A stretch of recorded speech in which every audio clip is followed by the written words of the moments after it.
Dear Emre, thank you so much for joining the podcast series. Thank you, Zanna. It's been a joy to see the impact you're already making across Iraq. Right? I think fresh energy, really wanting to make change. Thank you. And we always start these podcasts so the listeners can understand a bit about you and your personal journey. So can you share maybe a bit from, let's say, how you grew up until the journey to becoming the leader you are today? And just take us on your journey. Cool, sure. It's interesting. Thank you again for giving the opportunity. This is an interesting one. And thanks for the unity. It's also an interesting program. So basically, it's an interesting question. My childhood, I grew up, father is an engineer, very principled, late father, late mother, very principled person, tough, hardcore engineer, raised and grew up basically in a very disciplined house, lived in Switzerland for a long time. That's why he had this Germanic discipline. My mom, my late mom, was a stage designer. She is an artistic person, painter, and basically very colorful. Creative soul. Creative soul.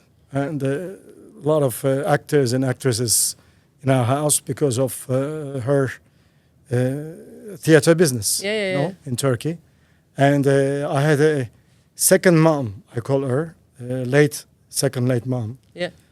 She was caretaker basically because my mom was working 100% of the time. She was a very full-time worker and designer. It's a hardcore job. Art is not an easy one. Yeah. So that's why my second mom, in a way, raised me.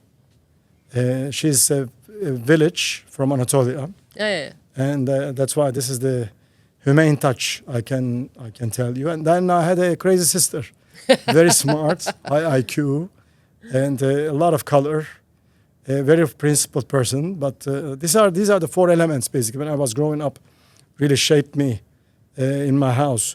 In a way, the engineer father is very technology-driven. He's a civil engineer, but technology-driven,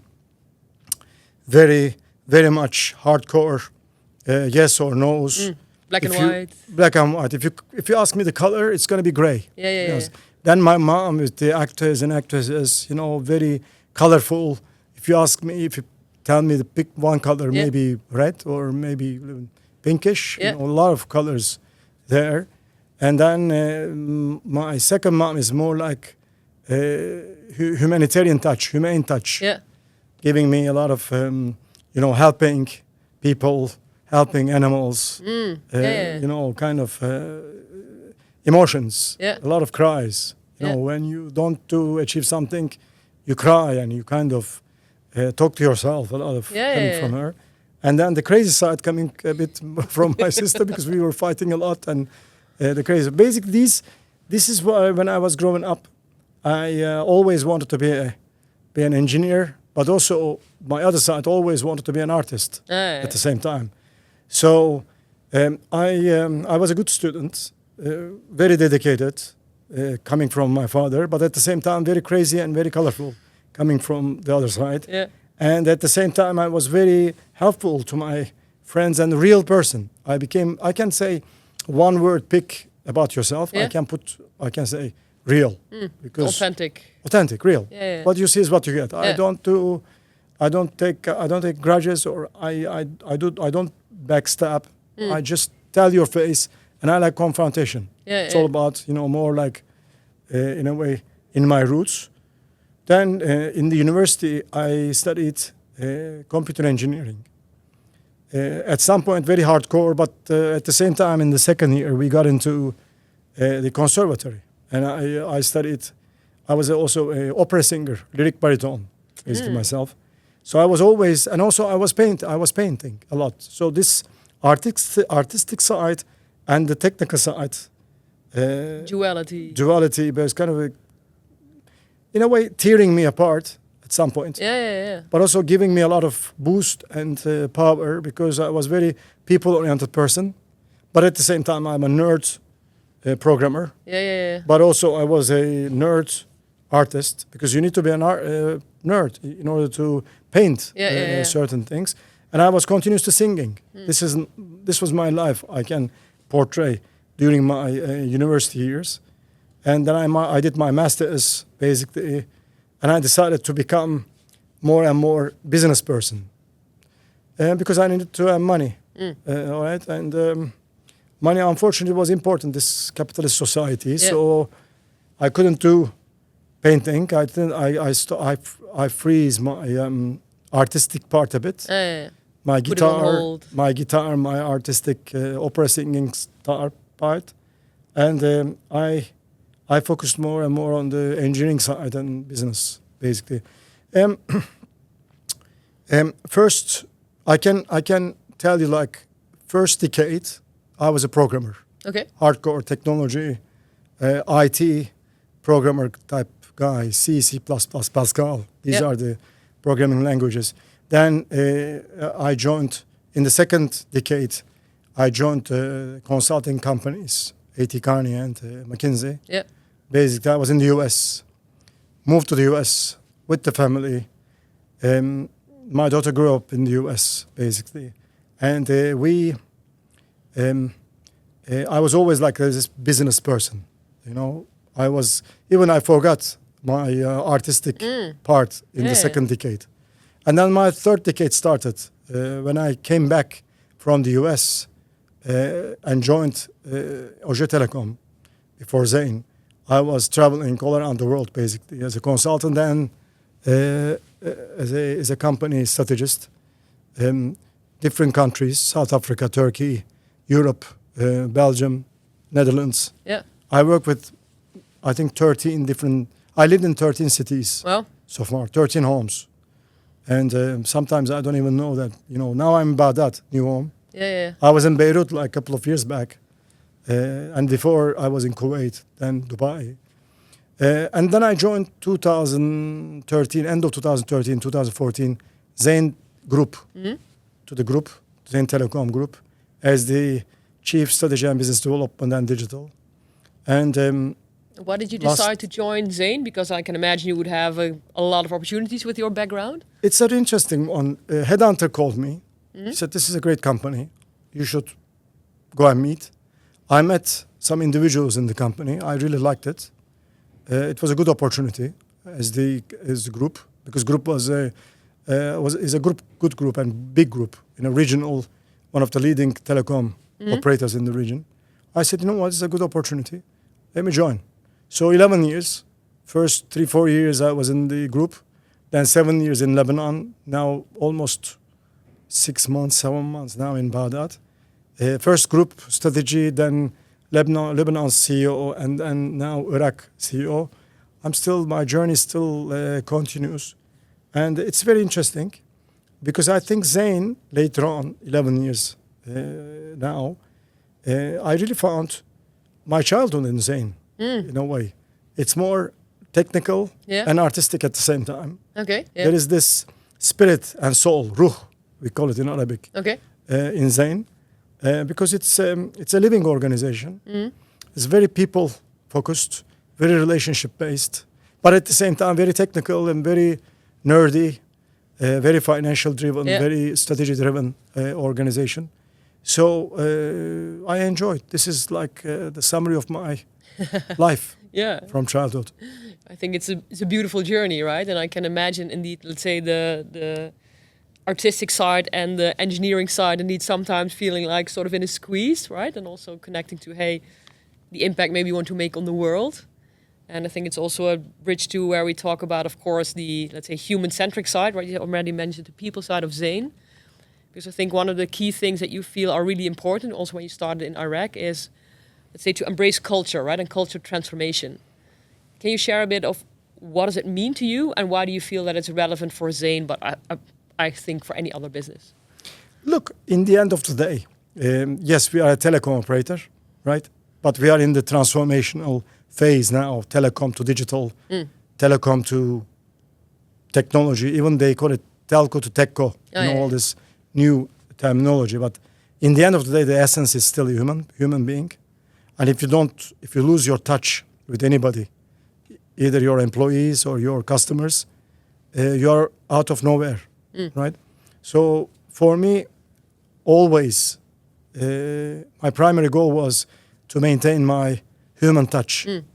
That's why this technology side is important, but the artistic side, in a way, the human side is super important as well, because the artists touch the souls of the people. In a way, we are orchestrators as the leaders of the organizations, because when I came to Iraq, the culture, beautiful people, very strong.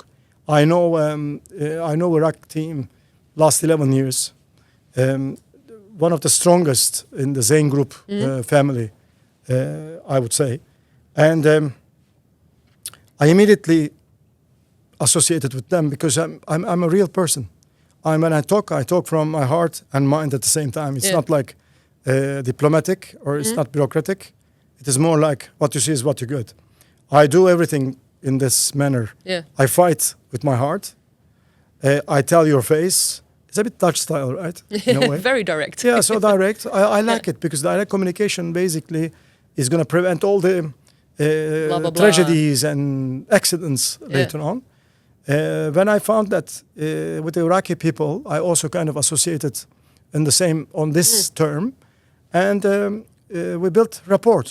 So then the cultural transformation started. You know, look, there are things that need to happen in Iraq. Technically, financially, strategically, and on the people side. So we kind of get together in March, April timeframe. We prepared our transformational strategy program with my team. And we communicated to the broader teams. Very good people. I received a lot of feedback. We incorporated in our strategy. We were challenged, both sides. So it's also like open communication, right? This is another point, which is I like listening people because you cannot know everything yourself. And I learn every day something new from my colleagues, from my friends, from my daughter. I learned a lot, to be honest. Can you give one example? What did you learn from her? Oh, a lot. And she'll blame me if I say something wrong. But I mean, look, I really learned to be more and more respectful to all diversities of people, right? And in a way, what happens is this is also some learning from my daughter, as well as some life. For instance, how can you bring together one engineer, one artist, one theologist, one humanist, capitalist, one crazy indoctrinist, and all these people? How can you amalgamate, or how can you bring these together and talk, right?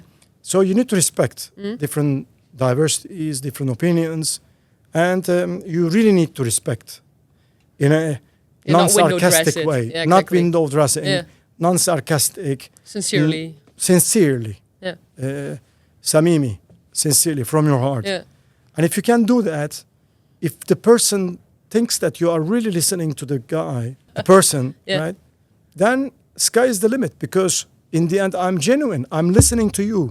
Tell me, Habibi, what do you want? And I will tell you what I want, because in order for me to instruct certain things, and I get the instructions from the group, or from my chairman, or from my group CEO, I need to make sure that I listen to all the people, especially during the cultural transformation, and I listen to the needs.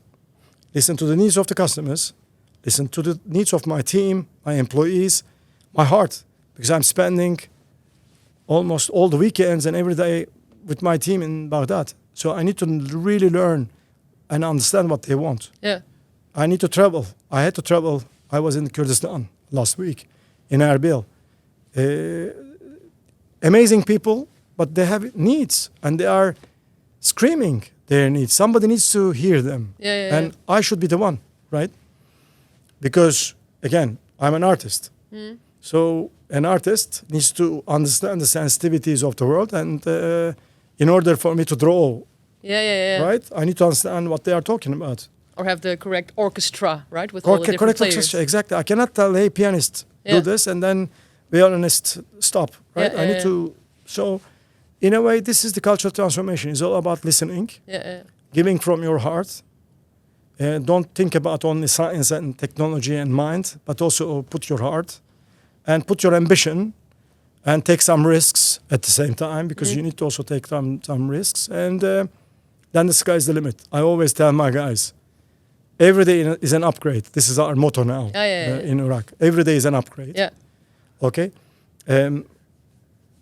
And the run and fly is my motto for my team. Run and fly.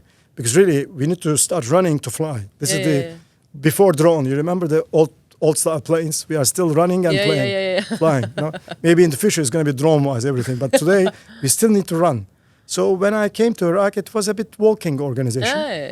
Now we started running. I feel it, and I'm very happy. The results are good this year. Alhamdulillah. And next year, hopefully, it's going to be even better, because we will be flying. Sky's the limit. That's what I see. I don't know if I answered your question, but No, and also when you look at the culture transformation, right? So you described a bit on how you are sort of orchestrating this. Let's say, look 2 or 3 years from now. What do you hope? Because we're using the word transformation. So what do you hope that then the culture will have changed differently than, for example, now or maybe a year ago? What are maybe like 3 things that you hope that are different then? Okay. Look, first of all, the financials will be different. Check in the box. Okay. I have to check this box. So number 1 is still my priorities, unfortunately, and apologies from my team, whoever is listening from my employees, but the financials, we need to deliver the results. Because if we don't... You need to create your freedom, right? First of all, if we deliver the results, then we create our freedom. Exactly. It's all about this.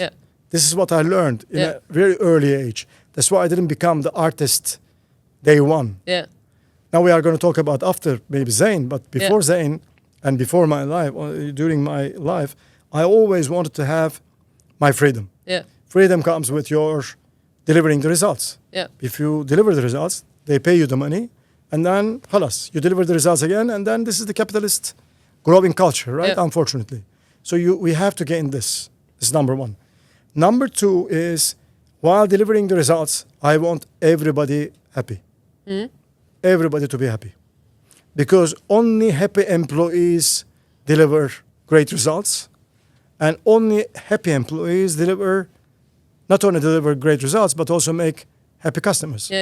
Otherwise, if you are not happy, if you wake up in the morning and then you are kind of frowning and you are not very happy, look at the mirror, right? At least you have to be happy because you are alive. You woke up. If you woke up, that means that you have all the reasons to be happy. So I want my employees to be happy as well. This is the number 2, which is the happiness. Number 3, I want to bring that spirit more to Iraq. Iraq has a spirit, but I kind of feel like they lost it a bit. I want to bring it back. And this is going to be my legacy to my employees. Then they can, after I leave, basically, they can own it, and they can even grow it. Bring it further. And bring it further. And that, because then it means that they are going to be more successful, more return, more revenue, better results, and this is the cycle, right? And happier. You have some concrete examples on what you are doing, so maybe also other leaders are listening that maybe share the same vision but are also struggling with this. Can you give some concrete example on how you try to enhance this spirit, enhance this sense of belonging? I think also that maybe it's connected. So what do you actually do? Can you give some examples? Yeah. So a couple of things we are doing. We do hard and soft.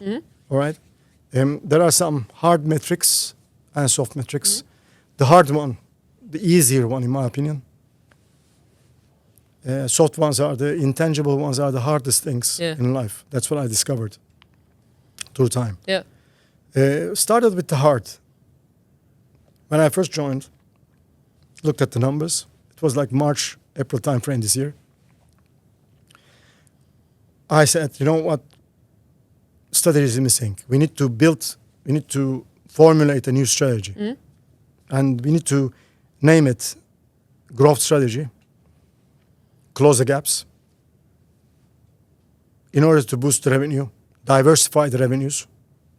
In order to diversify the revenues, we need to find other revenue sources, not just telecom, not just business to consumer telecom or business to business telecom, but let's start selling devices, consumer electronics. Let's go and serve the government institutions. Let's outsource call center services and let's sell our call center services to outside. Let's sell data centers, cloud. Let's bring more and more e-business into the play. Let's do some digital more. Let's do gaming. Gaming is amazing in Iraq. It's one of the fastest growing countries in the world in the esports gaming. Unbelievable. The guys are amazing gamers, amazing esports teams in Iraq.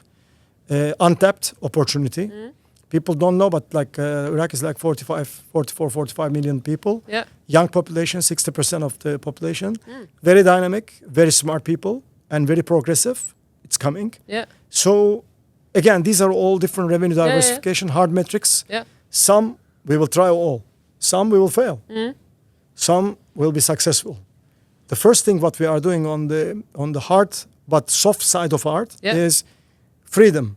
People, please try. Let's try. Experiment. If you fail, don't worry about it. Try the other one. Try next.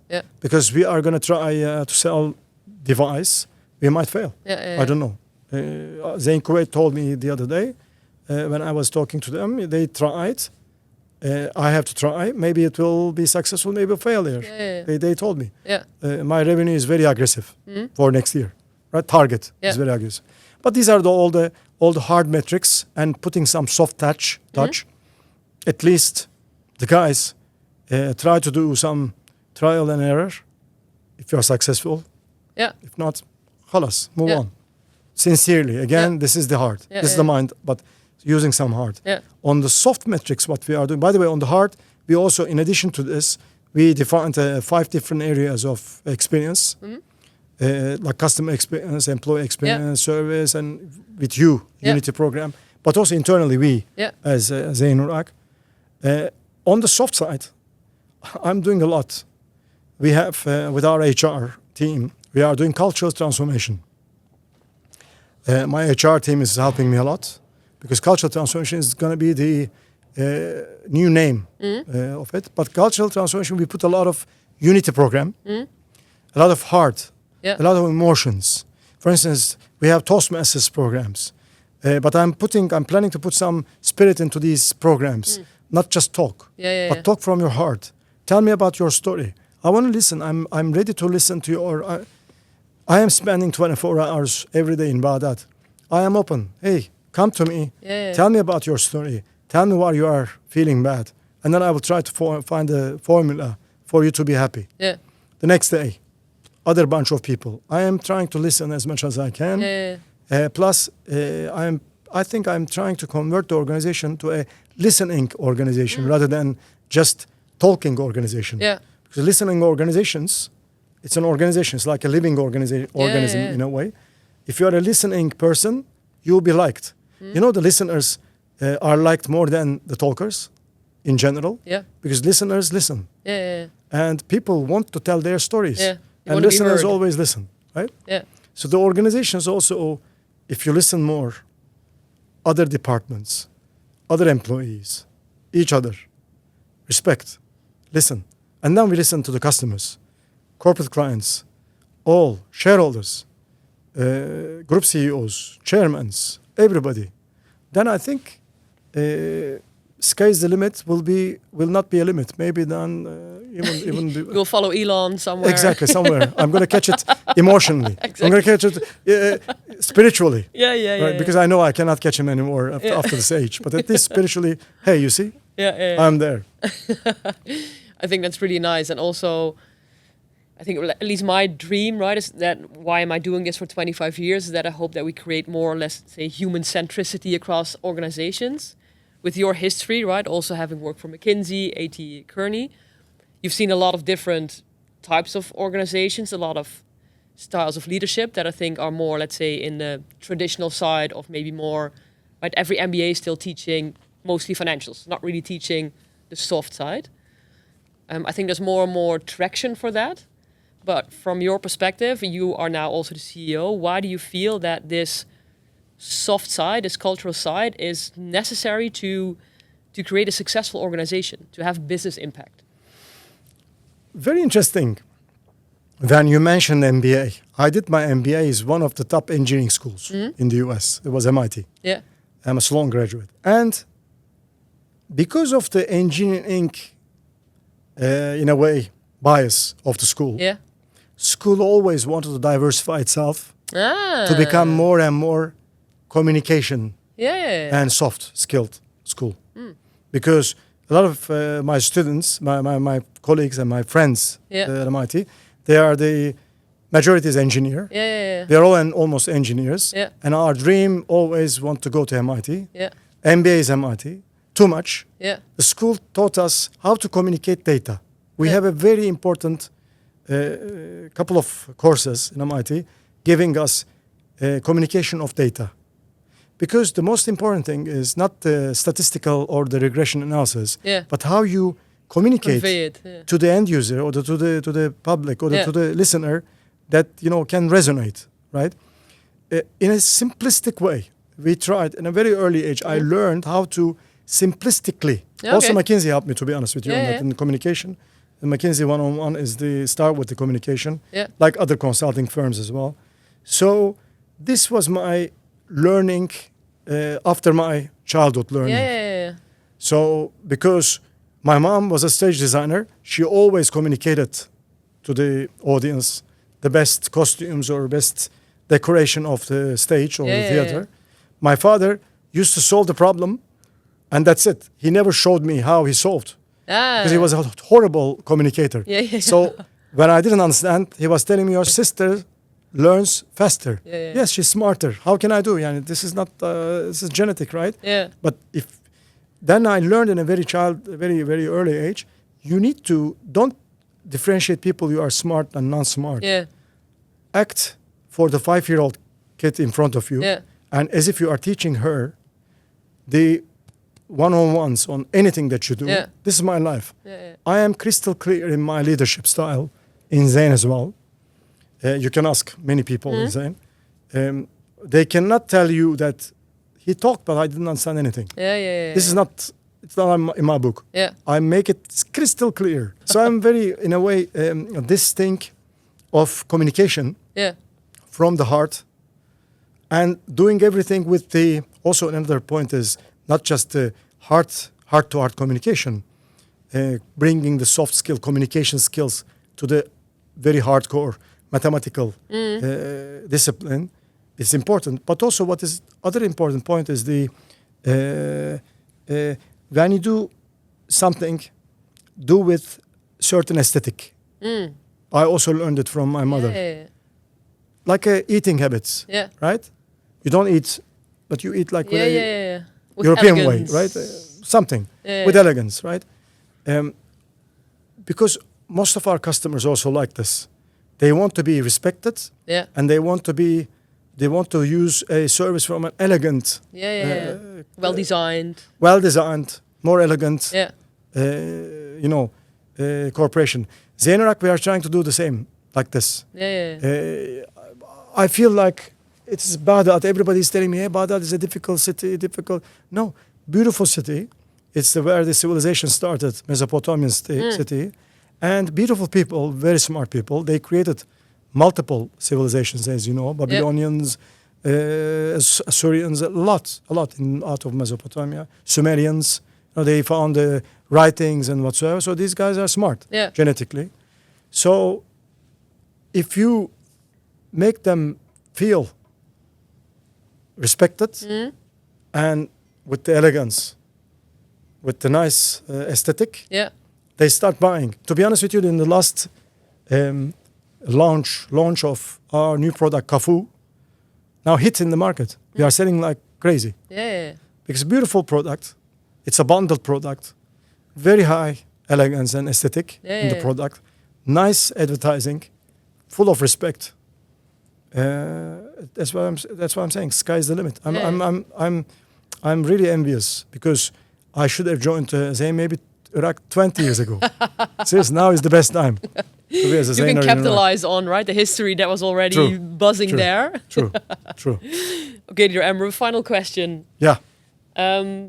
Looking a bit ahead, what's the dream? When do you feel your mission is accomplished? Look, I'm gonna tell you something on the dream or the goal. The goal of life, if you think about it, there shouldn't be any goal of life, because like Osho teachings, the goal of life is death. You need to die. Yeah. Whoever dies early, reach the goal, right? So the guy says, open your graveyard, go in it, and wait for the death, so that you achieve your goal. Better, you know. That's why I don't call it like a final destination, but I call it like, this is, in my opinion, a nice travel. Yeah. Lebanon was an amazing travel. Before, Kuwait was an amazing teaching. Now Baghdad is the best of my time, to be honest with you. I'm enjoying a lot. But after I finalize this episode, before the next episode, I don't know what's going to happen. But I want to spend some time with my artistic side, Zanna. And I started spending time. I started painting again 3 years ago. I started singing a bit again. I started, the other day I was trying to play a guitar a bit. Yeah. Teaching myself, because I forgot all these. Because I was polishing my business skills. Yeah. And I was burying my other skills. Yeah. So I want to open my closets and bring my paintings, my art, my sculptures. I want to even start drawing and painting again, because these are also require a lot of practice. Which I'm a bit rusty, to be honest. Maybe I will find time in the future. I don't know where my travel is going to take me, but I wanna spend more time with the other side of Emre. Because I think one thing we are missing in life when we are serving the capitalists, economists in the world, economies of the world, we are forgetting ourselves. So the best journey is to ourselves, to internal side, if possible. But at least 2-3 years, I want to make sure the journey starts continuing, and then we deliver good results for Iraq. This is needed now. That's why I postponed a bit. And I think for me, I really resonate with the last part. I think too many people have I have a Zanna at work and I have a Zanna at home. And sort of one of my key goals is also, hey, let's make sure that we bring the full Emre, the full Zanna to work, right? Because I think then we'll have the biggest impact. I am at work, to be honest with you, with the full Emre. Not with full Zanna. I'm not human. Full Emre, I'm at work, I can say. Because I'm very colorful. My meetings are not boring. I am fully dedicated from my heart and my mind. I want my team fully dedicated, and they are fully dedicated. You can ask all my team members. They are, I think, happy with this full dedication. But I cannot paint at the office. I cannot sing suddenly in the office, because this is the thing. Only over the weekends I'm doing these activities. Maybe in the future, if I have time, it can become my full-time job. But I know I cannot become Picasso or Dali. It's impossible. It's, again, this is the childhood that shapes you. And unfortunately, my childhood always gave me this monetary means planted in my brain as well. So this computer engineering and the masters and towards this thing, hopefully maybe in my next life I will study art or design of art or something. Let's see. Okay, talking about unity. Dear Emre, we're also in group level in Kuwait. We've been working on unity for several months now, right? Which is connected to the cultural transformation. From your perspective, what do you hope that unity will achieve in Iraq? Unity, when I first met you guys for the unity, Mariam, yourself, and Fahad came and we talked. Fahad visited us in Iraq. It was a nice visit, twice I think. And when we talk about unity, I jumped on it. I don't know if you remember in my first conversations. Why? Because I was doing customer experience and we have a good team in the customer experience in Iraq. But I really jumped on unity because I wanted to unite my team. The words really resonated with Powerful. me. It was very powerful. Yeah. Because it was not a unified team. It was a bit polarized team when I first came. Yeah. United is for me the meaning of the unity first. Then I brought this unity together in the customer experience, and as you remember, we found we came up with these 5 different metrics: value proposition, network, service, with you, and then we prepared some soft metrics, as you know, cultural transformation, and then unity. How can we help people for the purpose and the belonging? All this unity. Yeah. We created a shorba. We call it soup here. So the hard parts, tomato, batajan, which is aubergine, and whatsoever, and then we put some hard and soft metrics in it, and we put a lot of hard in it. And then this unity became, for me, is like, I don't call it Trojan horse, but it's really like, we are really using it now. It's under HR. Yeah. Part of it is under HR. Part of it is under customer experience. Yeah. And we have 2 ladies, great ladies, managing customer experience and the HR on that. And then part of it is with another gentleman who is the Unity program leader for us. Yeah. I think it's a 3-leg, hard, soft, and some hard. We're still putting our hearts all today, always, right? Yeah. And there is the purpose of the program, soft and hard metrics. I think, to be honest, this is what Unity is, and it's working very well for me. Because now when I say sky is the limit, Unity is going to help me reach the sky. Yeah. To be a unified direction where you can run and fly to. That's pretty much it. That's what I call it, like Trojan horse. It's not a Trojan horse in Troy. Yeah. It's really like Unity. Accelerate your growth. Yeah. Absolutely. Bring your creativity and your color in the mix, because if you are only doing things with the scientific methods, for sure you'll fail, and you'll be upset, and you will always be very arrogant that how did I fail? Because I'm the smartest IQ person. I cannot fail, but I failed, right? But also you cannot be an artistic person because you will be lost on the road, right? So the creativity itself is not enough, but the science itself is not enough as well. That's what I always call it, like heart and mind. If you don't put from your heart, you are not good. You shouldn't be recruited as the CEO, or if you are not good at math, I'm sorry, but you cannot be a strategist or finance person or a commercial person. You need to do math. You need both, right? Yes, but at the same time, if you are not creative, I'm sorry, you are not the future leader, because you need to create. It's a creation. Yeah. It's creation. It's like a God's creation. You are creating something in the organization. Revenue diversification is a creation. You need to sell, like we have, for instance, just an example. We have a call center, around 300 people, right? We need to now create a model where we serve other corporations with our call center. Yeah.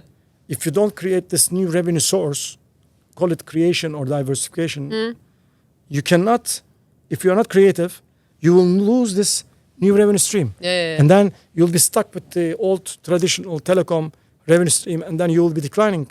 And then you'll be asking yourself, why do I decline? Because you are not creative enough. So you need to be creative. I don't know what else we'll be selling in 5 years, but I told my teams, maybe with my new distribution channels, we need to be selling our competitors' products, right? Because if my product is selling goods, fine. If the competitor is selling better, let's sell his products and make more money, commission, through my channels. Anyway, maybe in the future we will be selling agricultural product, tomato. I don't know, we talked about cows, right? The Holstein. Dutch cows. Dutch cows. We talked about, because they are their milk providing is amazing. 40 kilos a day. I told you. You taught me something. Yes. Yeah, I'm an expert, right, on that. I told you I did a couple of business plans around it. So, but you need to be creative. Yeah, I think, well, the good thing is that the universe brought your, let's say, human aspect, your colorful, creative DNA into being a CEO of a corporate organization. So I think it's really beautiful that you can combine both in the role that you are now doing, right? And the culture that you're bringing to Zain Iraq. Yes. Thank you so much, Leader Emre, for your time, for sharing your story. Thank you. I appreciate it. Looking forward to the amazing steps that you'll be making in the coming Same years. here. Same here. Shukran. See you, Zanna. Thank you. Shukran.